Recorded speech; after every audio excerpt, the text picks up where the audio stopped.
దేవునికి మహిమ. యేసుక్రీస్తు వారి యొక్క పరిశుద్ధ నామములో ఈ 2021 సంవత్సరపు నూతన సంవత్సర శుభాకాంక్షలు హృదయపూర్వకంగా మీకందరికి కూడా తెలియజేసుకుంటున్నాను.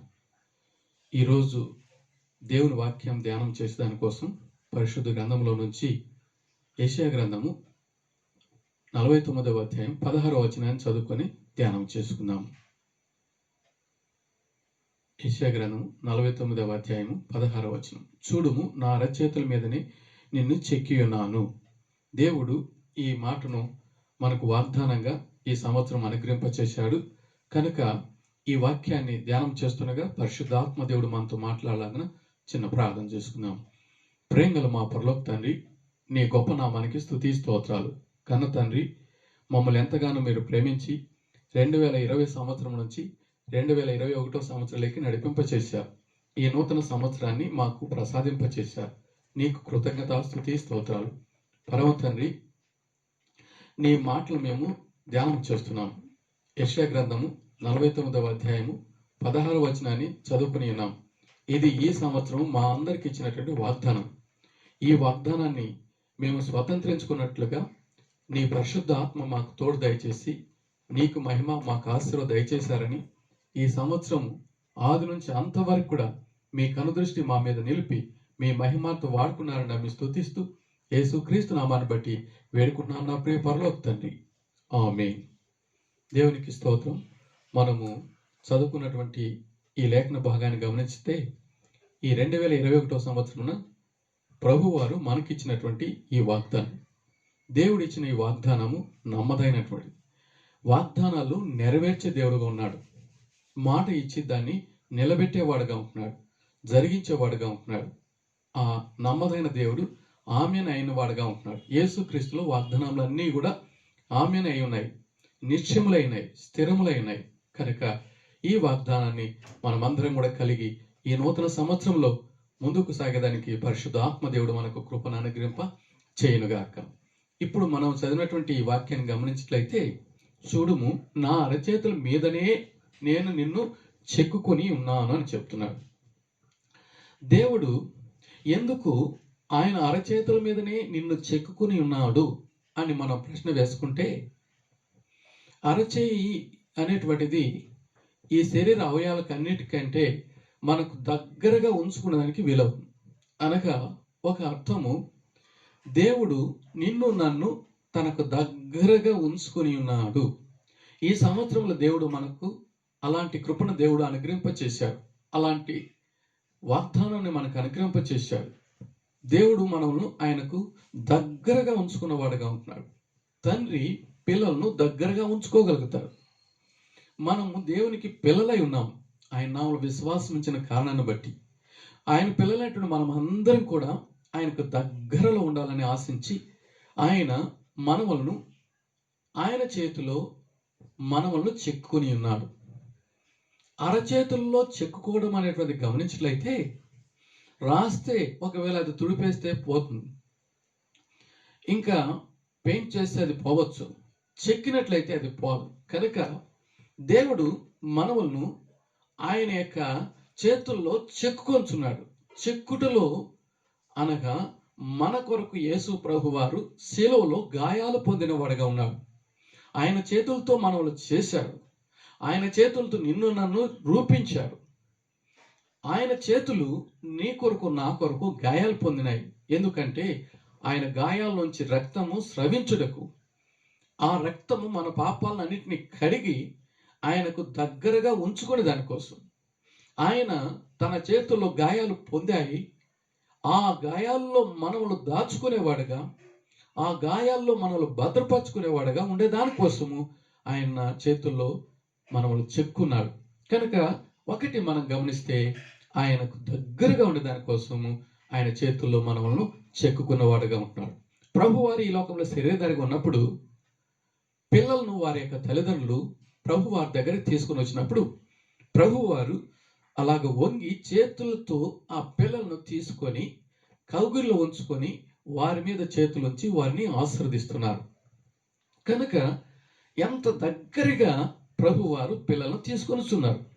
అలాగని నిన్ను నన్ను కూడా ఈ సంవత్సరంలో ఆయనకు మనల్ని దగ్గరగా చేర్చుకుంటున్నాడు, అక్కున చేర్చుకునేవాడుగా ఉంటున్నాడు. ప్రభు యొక్క హస్తాల్లోకి మనం వచ్చినట్లయితే, చేతుల్లోకి వచ్చినట్లయితే, దగ్గర అయినప్పుడైతే మనం ఎంతో ధనులు కాగలుగుతాం. ఈ లోకము దేవునికి దూరంగా తీసుకొని వెళ్తుంది. సైతానుడు మనుషులను దేవునికి దూరంగా తీసుకోబోతుంది. పాపము మనిషిని దేవునికి దూరంగా తీసుకొని వెళ్తుంది. మరణం అనేటువంటిది దేవునికి దూరంగా తీసుకొని వెళ్తుంది. అయితే యేసుక్రీస్తు ప్రభువారు గాయాలు పొందిన వాడుగా, అనగా ఆయన చేతుల్లో గాయాలు పొంది రక్తం కాచిన కారణాన్ని బట్టి, ఆయన రక్తాన్ని బట్టి మనములను పాపక్షమ కలిగింపచేసి పరిశుద్ధులుగా చేసి దగ్గరగా తీసుకునేవాడుగా, కౌగుల్లోకి తీసుకునేవాడుగా, ఆయన చేతుల్లోకి తీసుకునేవాడుగా ఉంటున్నాడు. మనము సమీపస్తులు కాగలిగాం కనుక ఈ సంవత్సరంలో మనం దేవునికి ఎంతో దగ్గరగా ఉండేటువంటి వాక్యాన్ని పరిశుద్ధాత్మ దేవుడు మనకు అనుగ్రహింపచేశాడు. కనుక దేవుడు మనకు దగ్గరగా ఉంటే భయం లేదు. దేవుడు దగ్గరగా ఉంటే మనకు అన్నీ కూడా ఉండగలుగుతాయి. అందుకే దూరస్తులైనటువంటి మనలందరినీ కూడా సమీపస్తులవుటకు ఆయన కృపను అనుగ్రహింపచేశాడు. ఆయన రక్తం ద్వారా, ఆయన ఆత్మ ద్వారా, ఆయన కృప ద్వారా మనం ఆయన యొక్క చేతుల్లోకి రాగలిగాం. కనుక ఒకటి, ఆయన యొక్క చేతుల్లోకి మనం రాగలిగిన వారిగా దగ్గరగా ఉండేటువంటి అనుభవాన్ని దేవుడు మనకు తెలియజేస్తున్నాడు. అలాంటి దగ్గరగా ఉండేటువంటి బంధాన్ని పరిశుద్ధాత్మ దేవుడు ఈ యొక్క సంవత్సరంలో మనకు అనుగ్రహింపచేసి మనల్ని నడిపింప చేయనుగాక. పిల్లలను మనము ఎలాంటి వారైనా కూడా పిల్లలను దగ్గరగా తీసుకోగలుగుతాం. ఒకసారి తండ్రి ఆఫీస్కి వెళ్ళేటప్పుడు కుమారుడు డాడీ అని పిలిచాడు. వెళుతున్నటువంటి తండ్రి ఆగి కొన్ని అడుగులు ముందుకు వచ్చి చేతులు చాపి ఆ బిడ్డను అలాగా ఎత్తుకొని ముద్దాడి కౌగిలించుకొని తన వాహనంలో అలాగ రౌండ్ వేసి తిరిగి ఇంట్లో వదిలిపెట్టాడు. ఆ బిడ్డ ఎంతగానో సంతోషించాడు, తండ్రి ఎంతగానో సంతోషించాడు. అలాగా దగ్గరగా ఉండేటువంటి అనుభవాన్ని పరిశుద్ధాత్మ దేవుడు ఈ సంవత్సరంలో మనకందరికి కూడా అనుగ్రహింప చేయునుగాక. రెండవదిగా మనము ఈ విషయాన్ని గమనించినట్లయితే, దేవుడు మనల్ని ఆయన యొక్క గాయాల్లో దాచుకునేవాడుగా ఉంటున్నాడు. ఆయన మన కొరకు గాయాలు పొంది గాయాల్లో దాచుకునేవాడుగా మనం చూడగలుగుతాం. పరిశుద్ధ గ్రంథంలో కీర్తనలు 27వ కీర్తన మనం గమనించినట్లయితే 5వ వచనంలో ఈ విధంగా ఉన్నది. ఆపత్కాలమున ఆయన తన పర్ణశాలలో నన్ను దాచును, తన గుడారు మాటున నన్ను దాచును, ఆశ్రయ దుర్గం మీద ఆయన నన్ను ఎక్కించును అనే మాటను మనము చూడగలుగుతున్నాం. యేసు ప్రభు వారు మన కొరకు గాయాలు పొందాడు. ఆ గాయాల్లో మనల్ని దాచుకునేవాడుగా ఉన్నాడు. ఆ గాయాలే మనములను ఎంతగానో హెచ్చించేటివిగా ఉంటున్నాయి. ఆయన యొక్క బలిష్టమైన చేతుల కింద దీన మనసు కలిగిన వారిని తగిన కాలంలో కొండల కంటే పైన హెచ్చిస్తాడు. దావీదును దేవుడు అవసర సమయంలో దాస్తున్నాడు, అవసర సమయంలో పైన హెచ్చించేవాడుగా ఉంటున్నాడు. కష్టకాలంలో దావీదును దేవుడు గుడారాల్లో దాచాడు, గుహల్లో దాచాడు, ఎన్నో రహస్యమైన స్థలాల్లో దాచాడు. శత్రువు చేతిలో పడకుండా దేవుడు తన చేతిలో భద్రపరిచాడు. అందుకే యోహాను 10వ అధ్యాయము 28వ వచనంలో మనములు దేవుడు తన చేతిలో ఉంచుకుని ఉన్నాడు. ఇక్కడ ప్రభువారు తెలియజేస్తున్నాడు, చూడుము నా అరచేతుల మీదనే నిన్ను చెక్కుకొని ఉన్నాను అని చెప్తున్నాడు. మనము ఆయన చేతిలో దాచుకున్న వాడిగా ఉంటున్నాడు. దేవుడు చెప్తున్నాడు, నా చేతి నీడలో నిన్ను నేను దాచి ఉన్నాను, కప్పి ఉన్నాను అని చెప్తున్నాడు. దేవుడు మనల్ని దాచేవాడుగా ఉంటున్నాడు. అవసరమైనటువంటి సమయంలో, ఆపత్కాలంలో దాస్తాడు, అవసరమైన సమయంలో హెచ్చించేవాడుగా ఉంటున్నాడు. కనుక దేవుడు అలాంటి కృపను ఈ సంవత్సరంలో నీకు అనుగ్రహించునుగాక. అలాంటి ధన్యతను పరిశుద్ధాత్మ దేవుడు ఈ సంవత్సరంలో మనందరికీ ప్రసాదించునుగాక. కష్టం వచ్చినప్పుడు దాస్తాడు, అవసరమైనప్పుడు దేవుడు కొండల కంటే పైన హెచ్చిస్తాడు. దావీదుకు చేసినటువంటి కృపను, అనుభవాన్ని నా జీవిత యాత్రలో ఈ నూతన సంవత్సరంలో పరిశుద్ధాత్మ దేవుడు అనుగ్రహింప చేయునుగాక. మాకు గ్రామంలో కొన్ని కోళ్ళు ఉన్నాయి. అందులో ఒక తల్లి కోడి పిల్లలను అలాగా గూట్లోంచి పక్కకు తీసుకువెళ్ళి గింజలు తినిపించే దానికోసం అక్కడక్కడ వెతికి గింజలన్నీ కూడా పిల్లలకు అందించేటువంటిదిగా ఉన్నది. పై భాగంలో గద్ద తిరిగినప్పుడు ఒక శబ్దం చేస్తుంది. ఆ శబ్దాన్ని బట్టి పిల్లలన్నీ కూడా తల్లి రెక్కల కిందకు దాక్కునేందుకు వస్తాయి. అక్కడ ఒక భద్రత ఉన్నది. ఆ తల్లి రెక్కలతో ఆ పిల్లలన్నిటిని కూడా కప్పుతుంది. ఆ ఉపద్రవం తప్పిన తర్వాత, ఆ గ్రద్ద వెళ్ళిపోయిన తర్వాత ఆ తల్లి మళ్ళా రెక్కలను అలా విప్పి వాటిని బాగా ఆడుకునేటట్లుగా చేస్తాయి. భుజించేటట్లుగా అన్ని అనుకూలాలని ఆ తల్లి కోడి తయారు చేస్తుంది. కొన్ని సమయంలో అలాగ పండుకున్నప్పుడు పిల్లలు ఆ తల్లి మీదకి ఎక్కుతాయి, దిగుతాయి, చాలా సంతోషంగా ఉండగలుగుతాయి. అలాగా తల్లి రెక్కల కింద ఉండగలుగుతాయి, రెక్కల పైన కూడా ఆడుకోగలుగుతాయి. అలాగనే దేవుని చేతుల్లో మనములు దేవుడు దాచిపెడతాడు. అవసర సమయాల్లో పైన హెచ్చించేవాడుగా ఉంటున్నాడు. ఈ చెయ్యి ఈ శరీరానికి పైకి కూడా ఇలాగే ఎత్తగలుగుతాం. ఈ చేతితో మనం ఇలాగా దాచుకోగలుగుతాం. ఒకసారి బస్సులో ప్రయాణం చేసేటప్పుడు ఒక ఆయన మెడలో చైన్ ఉన్నది, అది కనపడుతున్నది. ఎవరో చెప్పారు దొంగలు ఉన్నారని. అప్పుడేం చేసినట్టే ఇలాగా కప్పుకోగలిగాడు. దేవుడు మనల్ని ఎంతగానో హెచ్చించేవాడుగా ఉంటున్నాడు. దేవుడు యోబును దాచిపెట్టాడు, హెచ్చించాడు. దేవుడు దావీదును దాచాడు, హెచ్చించాడు. నిన్ను నన్ను కూడా ఈ సమయంలో, ఈ సంవత్సరంలో దేవుడు అలాగా తన కృపను బట్టి మనల్ని భద్రపరిచి, ఆయన మనల్ని చేతిలో భద్రపరిచి వర్ధిలింపచేసి కృపను అనుగ్రహింపచేసి తగిన కాలంలో పైన హెచ్చించేవాడుగా ఉంటున్నాడు. అలాగా ఈ సంవత్సరంలో నీకు నాకు దేవుడు తన కృపను అనుగ్రహించి నడిపించునుగాక.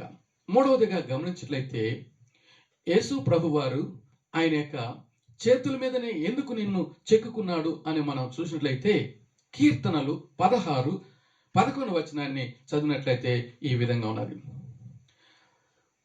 నీ కుడి చేతిలో నిత్య సుఖములు కలవు అనే మాట రాయబడినది. దేవుని యొక్క చేతిలో మనకు సుఖశాంతులు ఉన్నాయి. అవి ఎలాంటివి అంటే నిత్యము ఉండేటువంటివి.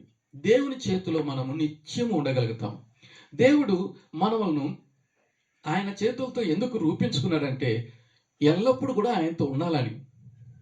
ఈ భూమి మీద జీవించేటువంటి మనకందరికి కూడా సృష్టికర్త అయినటువంటి ఆయన చేతిపై అయినటువంటి మనమందరం కూడా ఆయన చేతిలో ఉండాలని, భద్రంగా ఉండే వర్ధిల్లాలని, సదాకాలం ఆయనతో ఉండాలని దేవుడు ఆశించి మన కొరకు ఆయన గాయాలు పొంది మనము సదాకాలం ఆయనలో ఉంచుకునేవాడుగా ఉంటున్నాడు. ఒక గ్రామంలో ఒక వ్యక్తి ఒక ప్రేమైన అమ్మాయిని ప్రేమించాడు. ఆ అమ్మాయి పేరును తన చేతి మీద చెక్కుకునే దానికోసం పచ్చబొడేసేవారు ఆ ఊరికి వచ్చినప్పుడు ఆ సహోదరుడు యవనస్తుడు ప్రేమించినటువంటి అమ్మాయి యొక్క పేరును చేతి మీద చెక్కించుకొంచున్నాడు. చెక్కించుకునేటప్పుడు నొప్పి అయినది, బాధ అయినది, కళ్ళలో నీళ్లు వచ్చినాయి. ఆ చెక్కుతున్నటువంటి పచ్చబొడిచేటువంటి ఆ అమ్మ ఏదో పాట పాడుతూ అతనికి నొప్పి తగలకుండా మర్చిపోయేటట్లుగా చేస్తున్నది.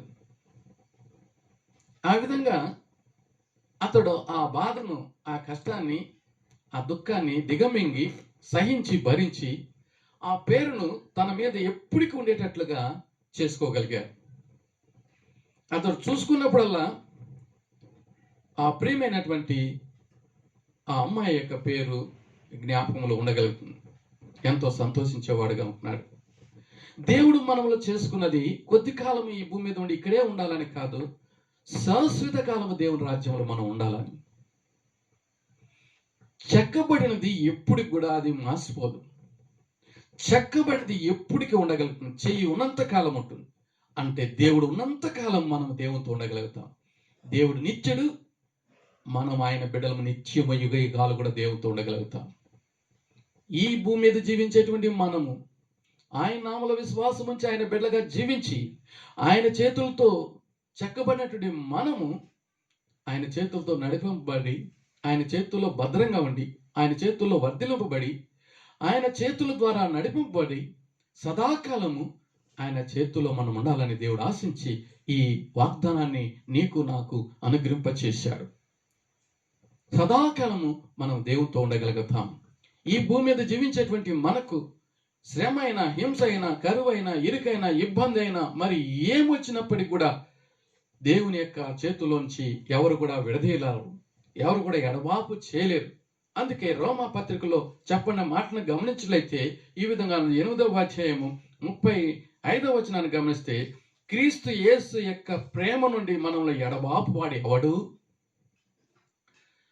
శ్రమ అయినను, బాధ అయినను, హింస అయినను, కరువైనను, వస్త్రహీనత అయినను, ఉపద్రవమైనను, ఖడ్గమైనను మనల్ని ఎడబాపు అని చెబుతూ ఆయన మనకు విజయాన్ని, అత్యధిక విజయాన్ని దయచేస్తూ మరణమైనను, జీవమైనను, దేవదూతలైనను, ప్రధానులైన మరి ఏవైనా రాబోయినవైనను మరి ఆయన నుంచి మనల్ని ఏమాత్రం కూడా ఎడబాపు చేయవని దేవుని వాక్యం ఇక్కడ చెబుతున్నది. కనుక మనము ఆయన బిడ్డగా జీవిస్తుండగా ఏ ఒక్కటి కూడా ఆయన చేతుల్లో నుంచి మనల్ని దూరం చేయవు. ఆ ప్రభు యొక్క సన్నిధి నుంచి ఏది కూడా మనల్ని దూరం చేయజాలదు. కనుక ఏది కూడా మనకు దేవునికి దూరము కాకుండా దగ్గరగా ఉంచేటువంటి అనుభవాన్ని ఉంచుకునే దానికోసం ఆయన చేతిలో నిన్ను నన్ను చెక్కున్నవాడుగా ఉంటున్నాడు. ఒకసారి కమ్యూనిస్ట్ దేశంలో ప్రభు నమ్మిన వారిని శిక్షిస్తున్నారు. ఒక గ్రామంలో ఒక వ్యక్తి దేవుని నమ్ముకున్నవాడని తెలిసి అతని దగ్గరికి కమ్యూనిస్ట్ వారు వచ్చారు. వారు వచ్చి యేసుక్రీస్తును విడిచిపెట్టు, లేకపోతే నిన్ను ఈ యొక్క అనగా వేడి చేయబడినటువంటి దాంతో అక్కడ కాలుస్తారు, ముద్ర వేస్తారు. అలాగా చర్మం అంతా కూడా కాలిపోతుంది. ఆ ముద్ర ఎన్న అనేటువంటి ముద్ర వేస్తారు. ఆ వ్యక్తి నిరాకరించారు. అయితే అందరూ అనగబట్టి కాలుతున్నటువంటి కడ్డీని తీసి అతని చేతి మీద ఎన్ అనేటువంటి అక్షరాన్ని ముద్రించారు. వారు అలాగ వెళ్ళిన తర్వాత అతడు ఆ యొక్క ఎన్ అనేటువంటి పేరును తన చేతి మీద ఉండుటకి ఇష్టం పడక దాన్ని తన దగ్గర ఉన్న గొడ్డలతో కట్ చేశాడు. దాన్ని ఈసిరి అక్కడ పాడేశాడు. తనకు నొప్పి అయినా, తనకు బాధ అయినా, తనకు కష్టమైనా నా తండ్రి చేతుల్లో నుంచి ఈ లోకంలో ఏ శక్తి కూడా నన్ను దూరం చేయదు. ఆ ప్రభువును విశ్వసించినటువంటి నేను ఆ ప్రభు కొరకే నేను జీవిస్తాను. నా కొరకు ప్రాణం పెట్టినటువంటి ఆ ప్రాణ ప్రియుని కొరకు నేను సమస్తాన్ని త్యాగం చేయగలుగుతానని తన చేతిని కట్ చేసుకున్నాడు. దేవుని చేతులకు తన చేయిని అప్పగించుకున్నాడు. దేవుని చేతుల్లో ఆయన రాగలిగాడు. ఆ చేతుల్లో నుంచి ఆ శ్రమ, ఆ దుఃఖము, ఆ కష్టము ఏ మాత్రము విడదీయలేకుండా పోయినది. చేయిని కట్ చేసినా కానీ, తను ఆ చేతిని కట్ చేసుకున్నాడు కానీ దేవుని నుంచి వేరు కాలేదు. ఎందుకంటే కనీసం ఆ పేరు కూడా తన చేతి మీద ఉండకూడదు, ఆ ముద్ర కూడా తన చేతి మీద ఉండకూడదని దాన్ని కట్ చేసుకున్నాడు. ఎంత కష్టమైన, దుఃఖమైన, ఎంత నొప్పి అయినా కూడా యేసు కొరకు ఆయన సహించాడు. ప్రభు నీ కొరకు, నా కొరకు కూడా కలువరి సెలవులో తన యొక్క చేతుల్లో గాయాలు పొందినాడంటే నిన్ను నన్ను కూడా ఆయన గాయాల్లో మనములు ఉంచుకునే దానికోసం, నిన్ను నన్ను చెక్కుకునేది ఆయన గాయాల్లోనే శాశ్వతంగా ఉండేదానికోసం. అందుకే ప్రకటన గ్రంథం 21వ అధ్యాయంలో ఆయన మనకు దేవుడై ఉంటున్నాడు, మనం ప్రజలై ఉంటాము, సదాకాలం మనం ఆయనతో కూడా ఉండగలుగుతాం. నువ్వు నేను సదాకాలం దేవుని యొక్క సన్నిధానంలో ఉండగలుగుతాం. ఆయన చేతిలో నిత్య సుఖశాంతులు కలవు. ఆయన రాజ్యంలో శాంతి ఉన్నది, సమాధానం ఉంది, సంతోషం ఉంది, నిత్య జీవము, నిత్య శాంతి, నిత్య సమాధానం ఉన్నది. ఒకవేళ యేసుక్రీస్తు నామమును విశ్వసించకుండా దేవునికి దూరస్తులై పాపంలో జీవించినట్లయితే వారికి మరణం ఉన్నది. ఆ మరణము నరకంలో పడేస్తుంది. అనగా శాశ్వత కాలము దేవునికి దూరంగా ఉండగలుగుతారు. అక్కడ అగ్ని ఆరదు, పురుగు చావదు, నిత్య నరకము, నిత్య శిక్ష ఉంటుంది. ఆ శిక్షను తప్పించే దానికోసమే ఆ పరలోకపు తండ్రి యేసుక్రీస్తుగా ఈ లోకానికి వచ్చి పాపములో వచ్చే జీతమైనటువంటి ఆ మరణాన్ని ఆయన అనుభవించి మనకు జీవాన్నిచ్చి సదాకాలము ఆ సజీవునితో ఉండేదానికి కృపను అనుగ్రహింప చేశాడు. దాన్ని మనకు గుర్తు చేస్తున్నాడు. చూడుము, నా అరచేతుల మీదని నేను నిన్ను చెక్కుకొని ఉన్నాను. నా ప్రియ సహోదర, సహోదరి, నిన్ను నన్ను కూడా ఆయన చేతుల్లో చిక్కుకున్నాడంటే ఆయనకు దగ్గరగా ఉండేదాని కోసం, ఆయన చేతుల్లో భద్రంగా ఉండి వర్ధిల్లే దానికోసం, హెచ్చింపబడేదాని కోసం, ఆయన చేతుల్లో సదాకాలం ఉండి ఆయన చేతుల గుండా ఇచ్చేటువంటి నిత్య సుఖశాంతులను మనం పొందుకోవాలని ఆయన ఈ మాటను, ఈ వాగ్దానాన్ని ఈ సంవత్సరము మనందరికి కూడా ప్రసాదింపచేశాడు కనుక ఈ వాగ్దానాన్ని మనము నమ్మి ఈ వాగ్దానం మన జీవితంలో నెరవేర్పు పొందేదాని కోసం పరిశుద్ధాత్మ దేవుడి కృపను అనుగ్రహింప చేయునుగాక. ప్రార్థన చేసుకుందాం. ప్రేమగల మా పరలోక తండ్రి, నీ పరిశుద్ధ నామానికి స్తుతి స్తోత్రాలు చెల్లిస్తున్నాం. ఈ 2021 సంవత్సరము మా అందరికి ఇచ్చిన ఈ వాగ్దానాన్ని బట్టి నేను స్తుతిస్తున్నాను. పరమ తండ్రి, నీవు నన్ను మమ్మల్ని అందరినీ కూడా నీ అరిచేతిలో చెక్కుకున్న దానికై వందనాలు. మీరు నా కొరకు మా కొరకు రక్తం కార్చిన విధానానికై స్తుతులు చెల్లిస్తున్నాం. నీ సన్నిధానంలో ఉండుటకు, నీకు దగ్గరగా ఉండుటకు కృపను ప్రసాదింప చేసిన దానికై స్తోత్రాలు. నీ చేతిలో భద్రపరచబడి నీ చేతులతో హెచ్చింపు పొంది సదాకాలం నీ చేతుల గుండా వచ్చేటువంటి మేలన్నీ మేము పొందుకునే దానికోసం, ఆశీర్వాదాలన్నీ పొందుకునే దానికోసం, ఈ భూమి మీద జీవించేంత వరకు నిన్ను మహింపరిచి సదాకాలం నీ రాజ్యములో యుగయుగాలు కూడా నీ సన్నిధానంలో ఉండేదానికోసం మా అందరికి కృపను అనుగ్రహింపచేసి దీవించి కాపాడరని, మమ్మల్ని మీ చేతిలో చెక్కుకున్న దానికే కృతజ్ఞతాస్తుతి స్తోత్రాలు చెల్లిస్తుండగా ఈ 2021 సంవత్సరపు ఈ నూతన సంవత్సరము నీ సన్నిధానంతో, మీ ముఖకాంతితో, నీ వాక్య వెలుగులో మమ్మల్ని నడిపించి దీవించి కాపాడారని నమ్మి స్తుతిస్తూ, ప్రతి ఆత్మను వెలిగింపచేసి మీ నామాన్ని గణపరుచుకున్నారని నమ్మి స్తుతిస్తూ, యేసుక్రీస్తు నామాన్ని బట్టి అతి వినంగా వేడుకుంటున్నాను నా ప్రియ పరలోక తండ్రి. ఆమేన్.